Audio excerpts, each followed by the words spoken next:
Well, greetings and salutations, everybody. Welcome to the best damn movie-related show on the planet Earth, the John Campea Show. I'm, of course, your host, John Campea. It's an honor and a privilege to have you guys joining me here today as we talk about our favorite things in the world, movies, a little bit of movie news, a little bit of television here and there, getting you all caught up on everything going on in this great big entertainment world. We got a few things we're going to talk about here today.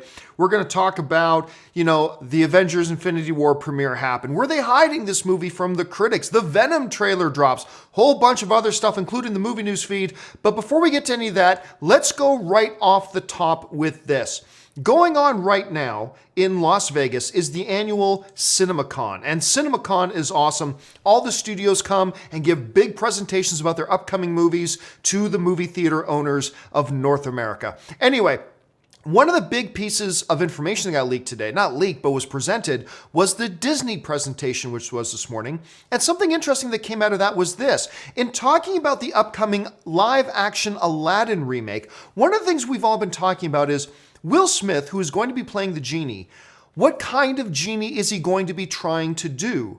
And a lot of us wondered, is he going to try to do a Robin Williams impersonation and try to mimic the Robin Williams genie in the Aladdin film? Well, apparently, according to Will Smith, the answer to that is, thankfully, no. Will Smith said during the presentation today that his incarnation of the genie is going to be a little bit of Hitch meets a little bit of the Fresh Prince, which actually sounds pretty good. And look, I've actually said from the beginning, I like the idea of Will Smith playing the character. I think he can bring a lot of charisma, a lot of energy to it, as long as he doesn't try to do a Robin Williams impersonation.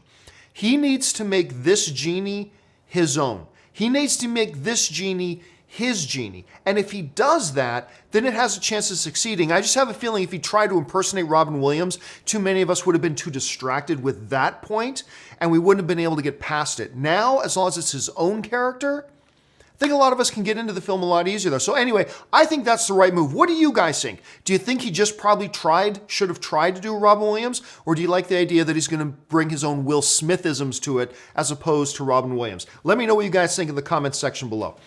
Now, before we get to our main topics today, when we do the John Campea Show, I want to make sure you guys get caught up on all the significant stuff going on in the world of movie news. Now, we don't have time to go in depth into all that stuff, but I want to make sure that you're at least caught up. So this is a little segment we call the Movie News Feed. First up, the biggest surprise box office hit of 2017 was clearly Jumanji: Welcome to the Jungle that came close to cracking $1 billion at the worldwide box office. A sequel was inevitable, and now we have a date. According to reports, the Jumanji sequel will get a Christmas of 2019 release date. Jumanji: Welcome to the Jungle is one of the most successful films in Sony's history, grossing more than $956 million at the worldwide box office following its year-end 2017 release. Personally, I loved the first film and I cannot wait to see a second one. Next up, speaking of Jack Black sequels, I'm still not sure why the 2015 Goosebumps movie is getting a sequel considering that it only made $150 million worldwide, but another one is coming. And now we know the official title. According to reports, the next installment of the Goosebumps franchise will be called Goosebumps Haunted Halloween. From coming soon, Jack Black will return as the voice of Slappy. However, it remains to be seen if Black will be back as author R.L. Stine in the film. Again, considering the first one wasn't very good and didn't do all that well at the box office, I'm still not sure why they're doing another one. The only thing I can think of is that maybe they think the Goosebumps franchise has enough value to it that it's worth taking another shot at it. Next up, with most of everyone's attention being given to Avengers Infinity War right now, don't expect Deadpool 2 to just sit there and be quiet. According to a report in Variety, Deadpool 2 topped the chart as the highest marketing spending for any movie this week. Ads placed for the superhero film had an estimated media value of $5.83 million through Sunday for 1,123 national ad airings on 34 networks. 20th Century Fox is prioritizing spending across networks including NBC, Comedy Central, and TNT. And during such programming grossing as NBA Basketball, The Voice, and Scandal. Avengers Infinity War was the second biggest spender at $5.45 million this week. Next up, to say that John Krasinski is on a bit of a roll right now would be a major understatement. Not only is his film A Quiet Place that he co-wrote, directed, and stars in crushing at the box office and the critic and fan responses, he also has a new TV series coming out on Amazon, Tom Clancy's Jack Ryan. Well, the roll continues because it was just announced that Jack Ryan has already been renewed for a second season 4 months before the first season even begins to air. Jennifer Salke, head of Amazon Studios, said the following: "With so much early anticipation for Tom Clancy's Jack Ryan from our customers and personally having the pleasure to preview the exhilarating, action-packed first season, we are excited to greenlight a second season of the series months ahead of its debut. I have always loved this character Jack Ryan, and I think Krasinski is a great choice to play him. I am very excited to see the first season." And finally, as most of you remember, writer-director Joss Whedon recently departed the Batgirl project at Warner Brothers, claiming he couldn't come up with an idea for the story. However, that doesn't appear to quite be true. At last night's Avengers premiere, Whedon was asked about his departure and amended his previous statement when he said the following: "It had been a year since I had first pitched the story. A lot happened in that year, and I felt some of the elements might not work as well, and the story just kind of crumbled in my hands. There were elements that I just hadn't mastered that I, after a long time, felt like I wasn't going to. So I told people I didn't have an idea, which isn't the exact truth. I had an idea. It just sort of didn't fit in the space that was left for it." So to me, it sort of sounds like his idea would no longer work with where the DC film universe was at. Don't want to read too much into this, but this is just another lesson about how we shouldn't always take these official departure statements at face value. And that'll do it for today's installment of the Movie News Feed. All right, and now you guys are all caught up on everything going on in the world of movie news. It's time for us now to go to our main topics. How do we come up with our main topics? It's simple. You guys send us the main topics. How do you send in a question or topic to be on the John Campea Show? It's simple. You just email me anytime at john@thejohncampeashow.com. Put the word topic in the subject line. And as always, guys, you got to keep those emails to 90 words or less. If they're any longer, I won't even read them because I wouldn't even be able to fit them on the screen even if I wanted to. All right, let's get into the first main topic today. And the first main topic today comes to us from one of our Patreon supporters, Justin Lee, who writes, "Are you rooting for the success of Solo? On one hand, it's a Star Wars film. Of course we want it to be great and successful for the franchise to thrive. But on the other hand, smash success of Solo will probably mean more prequels about characters we already know. Yoda, Boba Fett, etc." All right, so here's where this is coming from. So Justin knows that my personal preference is I want Star Wars to move forward in their storytelling. I don't want to go backwards anymore, unless you're going to go back to a completely different era, like Old Republic, like 500 years in the past or 1,000 years. Change it up. Enough with the, let's do a young Han Solo, let's do a young Boba Fett, let's do a young Yoda. Like, enough of that. Let's expand the universe. That's just kind of my feeling. So he brings up a legit question then. Would somebody like me be hoping for big success for Solo? Because if it's great and successful, it'll mean they'll make more of those types of movies. And they will, and I would get that. Or do I cheer for it to fail because I don't want them to make those types of movies anymore? Here's the thing. I always want a movie to be good. No matter what movie I'm going into, no matter how good I think it will be or how bad I think it'll be, I'm always hoping the movies I'm going to sit down and watch are great. And because here's the thing. If Solo comes out and is wonderful and amazing and I love it and it's super successful, then fine. If you can make it wonderful and great and fantastic and successful, then by all means do more. I just think that's the wrong approach. I don't think the Star Wars universe can get to its potential by doing that. But if Solo can prove me wrong, then great. I don't have any dog in this hunt. I don't care. I mean, I only don't want going backwards because I don't think that's good for the franchise. However, if they do go backwards in a Solo movie and it turns out to be fantastic and I love it, well, then maybe I need to open my mind a little bit more to the idea of other younger version characters, more prequel style movies in the future. That's all that means. I can't stomp my feet and dig my heels in and go, no matter what, I don't want older movies. No, I simply don't want prequel style movies because I don't think that's what will work for Star Wars. But if Solo comes out and it's great, then of course I want that, because then that'll also help change my mind a little bit. And we've always got to be open to having our mind changed. So yeah, I'm absolutely cheering for it. I want it to be great. Now, whether it is great or not, we'll have to wait and see. But I'm always cheering that the movies I go to see are great, and Star Wars Solo is certainly no exception. What do you guys think about that? Do you think we should be cheering for it to be great? Do you think we should be cheering for it to stink? Like, what do you think? Jump down in the comment section and let me know what you guys think. All right, let's move on now to the next topic. And the next topic today comes to us from Brian Canales, who writes, "Hey, John. I know Marvel says that they want to prevent spoilers as much as possible, and that's why they aren't doing early press screenings or why they haven't lifted the embargo. You've always stated that when a studio doesn't lift an embargo until a day or two before it's released, watch out. Are you buying Disney's reasoning for not lifting the embargo? Thanks, and bring on the filthy." All right, so of course, Avengers Infinity War debuted last night. It had its world premiere last night. Ann and I were lucky enough to be there for it. Had a wonderful time. My review goes up in 45 minutes, guys, at 3 o'clock. 3 o'clock Pacific Standard Time, so about 45, 46, 47 minutes from now is when my review goes up, so you'll see it there. I'll say this. I don't, like 2 or 3 days before the movie drops, yeah, you're still kind of okay. It's when it's like 24 hours, or sometimes like we've seen 12 hours before a movie drops, that a review embargo. That's pretty dangerous. 2 to 3 days out, word of mouth can still get around. But I'll say this. Unlike, say, another Marvel movie like Ant-Man, or say a DC movie like Justice League, those movies, when you really think about it, like most comic book movies, Doctor Strange will fall into this too.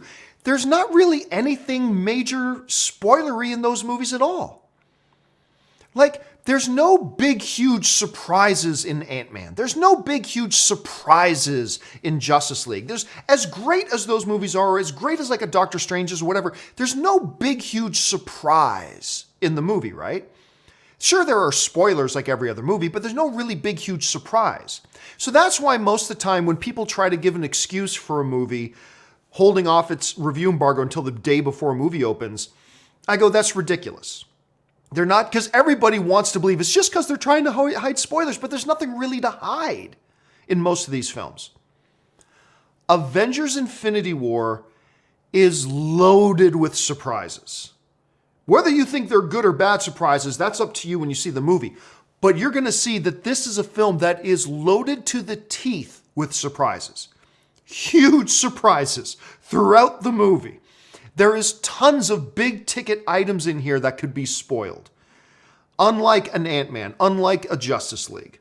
Unless you actually thought Superman wasn't coming back in Justice League. But that's the big difference. The other reason we know for sure Disney wasn't just hiding the movie was because upon seeing the movie, they knew the critics were going to like the movie. I mean, it's a very good movie. How good it is, I'll get into that in my review a little bit later, but it's a very good movie. And it seems like across the board, almost all the critics really liked it. And they knew the critics would like it. So no, there's no advantage. If they know the critics are going to like it and they're confident in it, which they are, there's no advantage to hiding it unless it's really because you're trying to hide the spoilers. And guess what? I'm going to throw this up here. I just put up an editorial video about this, but it might as well repeat it here. They're justified why they held off on showing it to audiences. Why? Because the ass-backwards jackals over there at Forbes, a trade, a magazine, a news outlet that I have always respected. You guys know I quote them quite often. I have a lot of respect for them over there, but they just pulled some of the biggest bullshit ever. They literally just put out an article that had no purpose but to list all the spoilers. And you know, we've been talking, Disney has been begging media outlets, please don't spoil this movie for fans. Fans have been begging, please don't let spoilers leak out. So what does Forbes do? They put up an article that says, hey guys, all the spoilers are here. And they list every single major spoiler. So now every jackal out there who wants to spoil it for people can go there, get all the information, go out to all the different sites, Twitter and all the chat boards and everything. And if they want to ruin the movie for people, now they can. Thank you very much, Forbes. Thank you very much. Thanks a lot. You just proliferate. I'm so mad I can't even speak properly here. You're just facilitated the whole thing. The proliferation of all the spoilers now online is going to probably all be drawn right back to you. So well done, you bunch of jackasses. It's infuriating that a reputable quality outlet like Forbes would pull this type of bullshit. It's really infuriating. You'd expect something like this out of some, Jack and Jill nobody little blog. You'd expect that, not out of Forbes. Not out of Forbes. And they try to play the innocence card, like in their article, that basically the headline is, come get the spoilers here. That's basically it. And then they try to write, before they write all the spoilers, they try to justify themselves, hey guys, we're warning you that spoilers are in here, so whatever happens isn't our fault. If you want to read them, that's on you. Yeah, no, I'm sorry. You're arming the jackals who are going to now go around and spoil it for everybody else. You're patient zero. You're ground zero. Well done, Forbes. I hope you're happy. I really hope you're happy. I cannot believe you've shown this much disdain for film fans, that you've shown this much disrespect for film fans who are trying to stay spoiler-free before this movie opens, and now you've just equipped everybody, every troll out there who wants to spoil it for people, you just armed them. Well done. Way to go, you idiots. Anyway, so Disney, what Forbes has just proved was Disney was completely right to hold off showing this movie to anybody as long as they could. Forbes just proved it. Forbes just proved Disney's point. And now, thanks to the jackasses at Forbes, I won't doubt at all if when Avengers 4 comes around, if they just go, screw it, we're not going to have a premiere.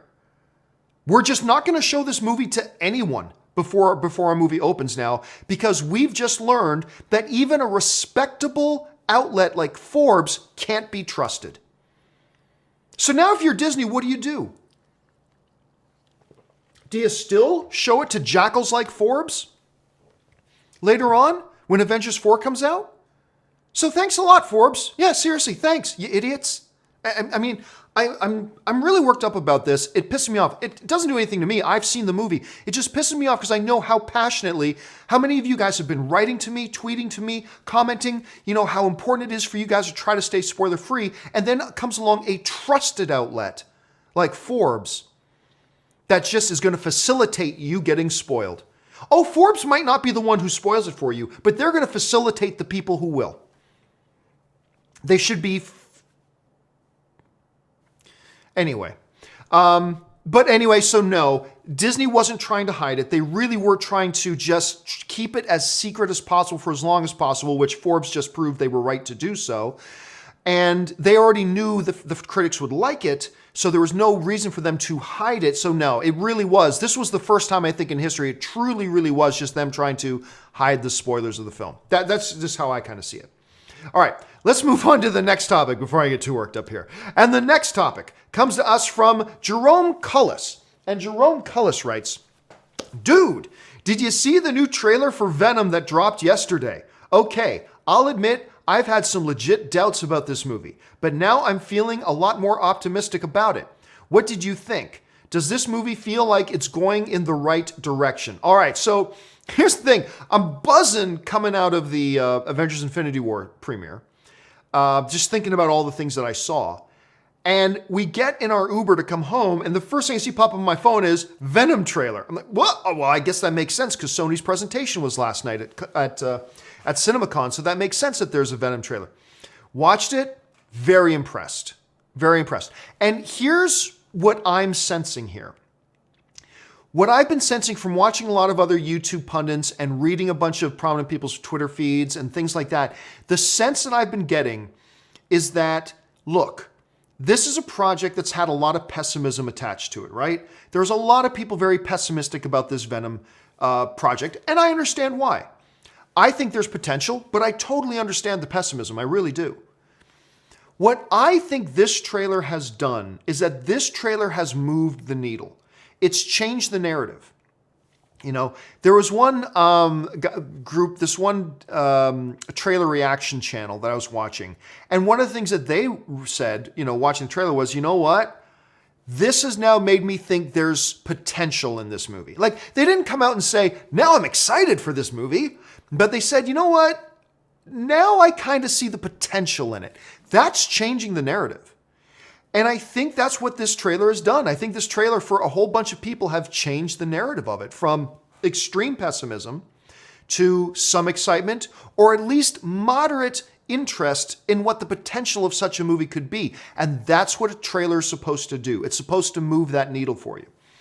And I was a fan of it. And I love the way the whole schizophrenic conversations that he's having with himself. I really dug the voice of Venom. And that whole last part says, who are you? He goes, we are Venom. Like, I really dug that. Now, the image itself here, right, looks a little plasticky, but I did like the organic way in which it moved, in which the teeth came out and then the tongue extended. I need to see this a little bit more in context.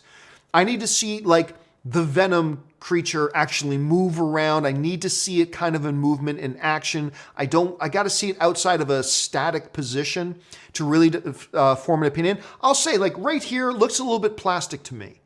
But again, I'm not going to get worked up about that one way or the other until I see it in motion, because the movement I saw, like when the face was coming over and the teeth came out, the tongue, that looked great.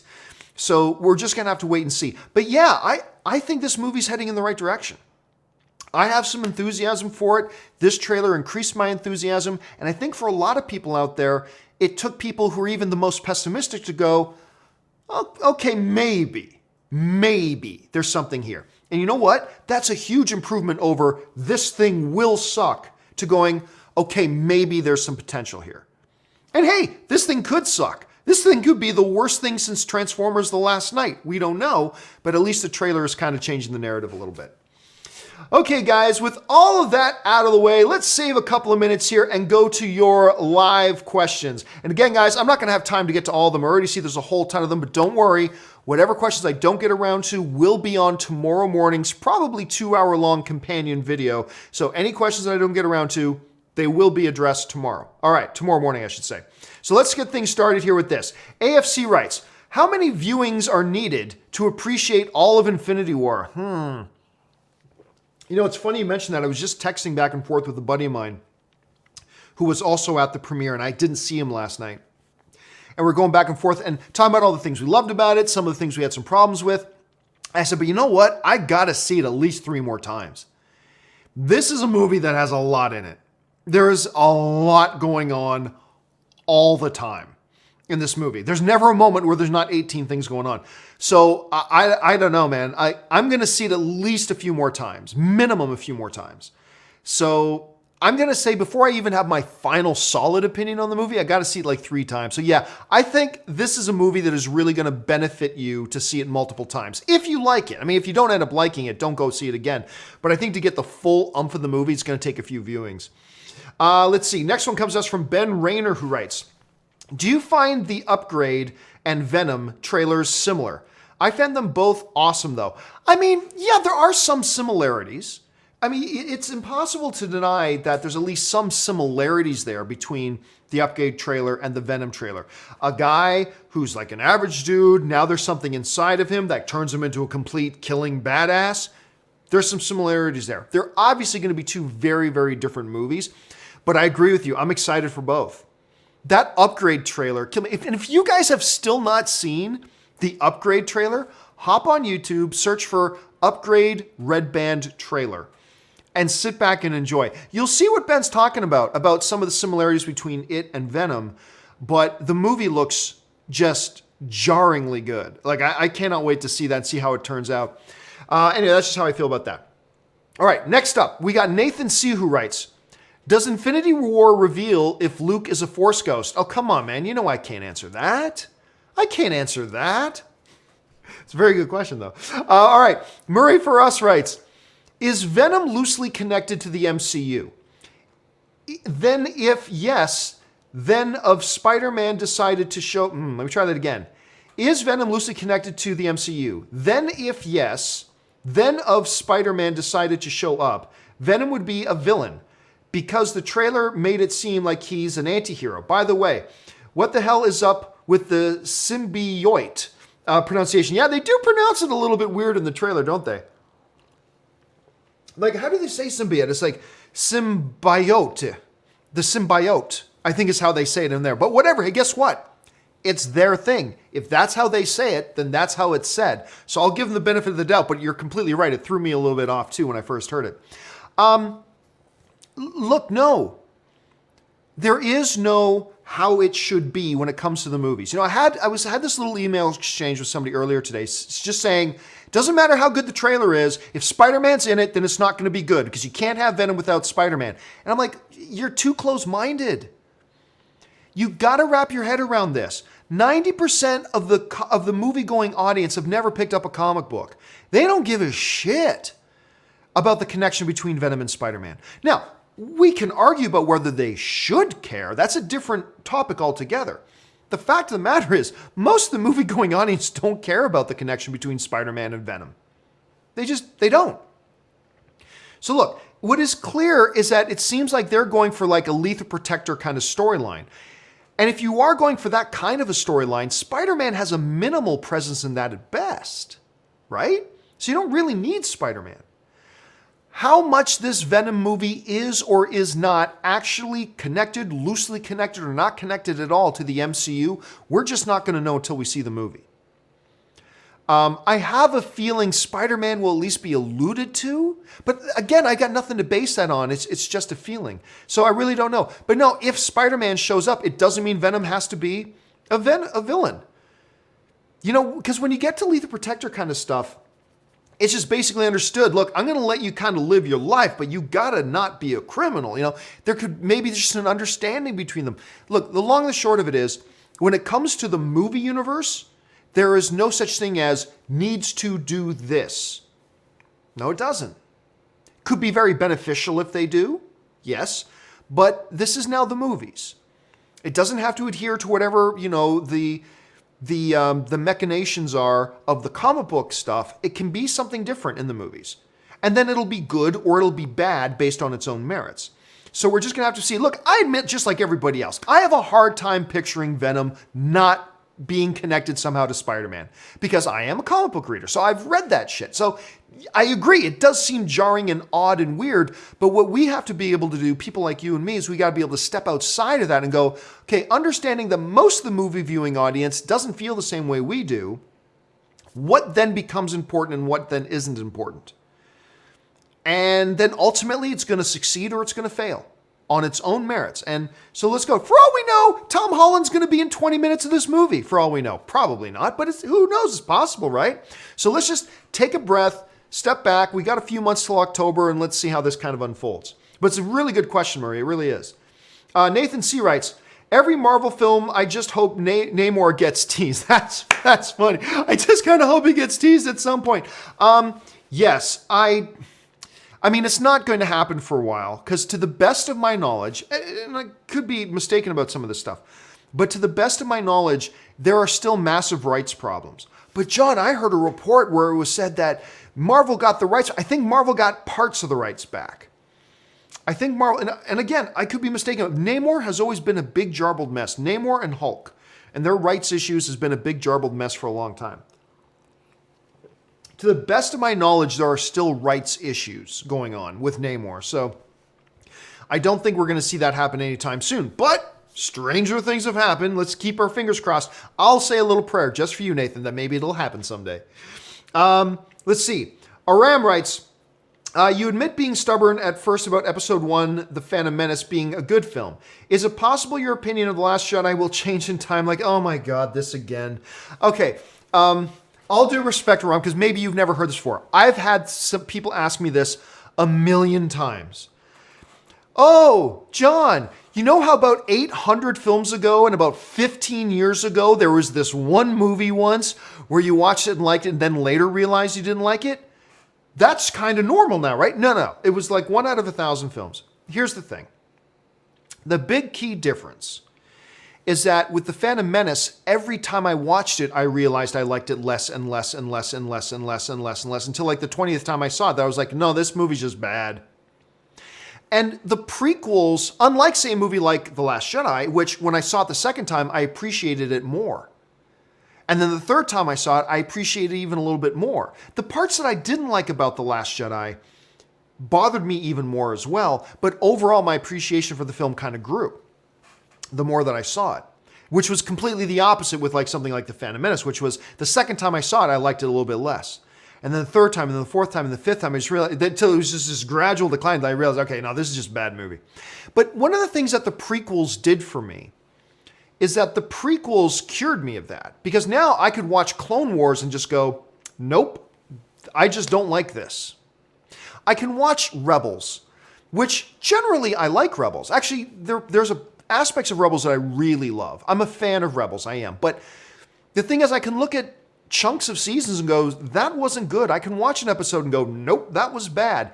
It's kind of something that the prequels did for me. You know, the prequels kind of got me over that. So, need to move beyond. Hey, John, one time about 800 movies ago and 15 years ago, there was this one movie once where you felt this. Is that the same now? No, it's a completely different era, completely different situation.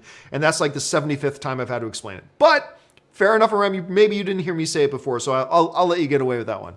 All right, Aram follows up with, Digital Moff Tarkin in Rogue One, what big surprise will we get in Solo? Vader, Jabba, Boba?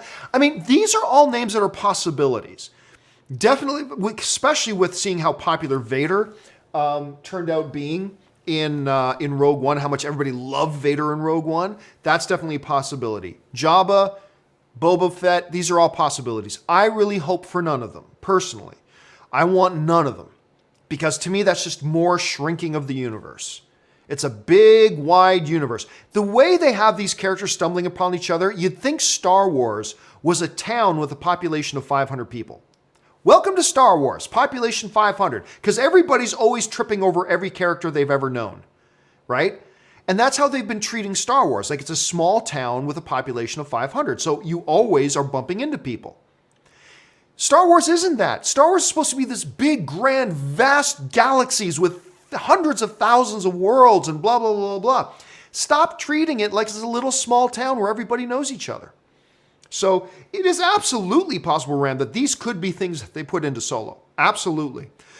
I'm just saying, for me, I'm kind of hoping that they don't. All right, I got time for just 3 more quick ones here. Murray for Us writes, if Venom decided to bite Spider-Man, then he would become Iron Venom. Why not? Everybody needs to be Iron Man Jr. these days. James Welsh writes, would you consider Infinity War and epic movie? Would you consider Infinity War and epic movie? Do you mean an epic movie? If so, you know what? I'm not going to answer that. Watch my review at 3 o'clock. It's coming up in about a half hour, and you'll get my answers there. The number Thor writes, Venom looks awesome, better than Spider-Man 3. Oh, absolutely better than Spider-Man 3. But my question is regarding Avengers, and I hope this isn't a spoiler, but in your opinion, is Infinity War better than Avengers 1 or 2? I kind of addressed that in my review. My review's recorded, my review's uploaded, it goes live in about, like I said, in about 27 minutes it goes live. I'll say this, I do like it more than Age of Ultron. As far as how it positions with Avengers 1, I'll leave that for my review, but I will answer part of the question. I do believe it is better than Age of Ultron. So, yeah, there's that. All right, you know what? I got 2 more minutes. I'll take 2 more questions here. James Welsh writes, Forbes posted an article full of Infinity War spoilers. Yep, and I put up a little, just about 10 minutes before I started the show today, I was so mad. Maybe I'm overworked, I don't know. But I was so mad about it, I put up a 3-minute little editorial. Just me ranting about the fact that they did that and why I think it's just shameful. Absolutely shameful that they did that. They should be ashamed of themselves for that. But hey, whatever. They don't care. And the final question today comes to us from Backyard Pictures, who writes, hey, John, Giovanni here. Well, my name's Giovanni. You spell your Giovanni a little bit differently than I do. My name is spelled Giovanni. You go with the single N and the Y. So that's cool. Giovanni here. You have inspired me to make my own YouTube show, Backyard Flick Reviews. Not looking into making a living out of it, but love doing it. Thank you for the inspiration. You know what? I encourage people. That's why, for those of you who don't know, I put up a video like 4 or 5 years ago now, called Getting Started in YouTubing and Podcasting and Blogging. If you want to find the video, it's like 2 hours long. just search John Campea Getting Started. If you search that on YouTube, it'll be the first video that pops up for you. And it's just me giving 2 hours about how to get started and all this stuff. And I warn you, you're not going to be able to make a living from it. But if you want to do it for fun and try to contribute to the online film fan community, I want everybody to get involved. And I need to make an updated version of that video that's coming, but thanks for sharing that with me, Backyard. I'm really glad you enjoyed that. All right, and now the final question today. Final question today. Now that you've seen Infinity War, do you have a better sense of what Avengers 4 title will be? How about Thanos Copter Rides Again? Yeah, we talked about the Thanos Copter the other day. If you've never seen the Thanos Copter, it's so ridiculous you just can't make it up. It's crazy. The title for Avengers 4, I don't think I have a better idea as to what the title would be. But I think what seeing Avengers 3 does is it negates some of the possibilities. So, there were 1,000 possibilities of what the title of Avengers 4 could be. Now it's probably down to about 200 possibilities. I'm not really sure we have any clear picture about what it will be, but I think after seeing Avengers 3, you get a better picture about what it won't be. So that's a little bit helpful. But at this point, honestly, it's still completely up in the air. It's completely up in the air. All right, guys, that will do it for today's installment of the John Campea Show. Once again, for those of you guys who sent in live questions I didn't have time to get to, don't worry about it. I'm copying all those questions, pasting them over to the document, and they will be in on tomorrow morning's very early morning's companion video. Your question will get answered, so thank you for sending them in.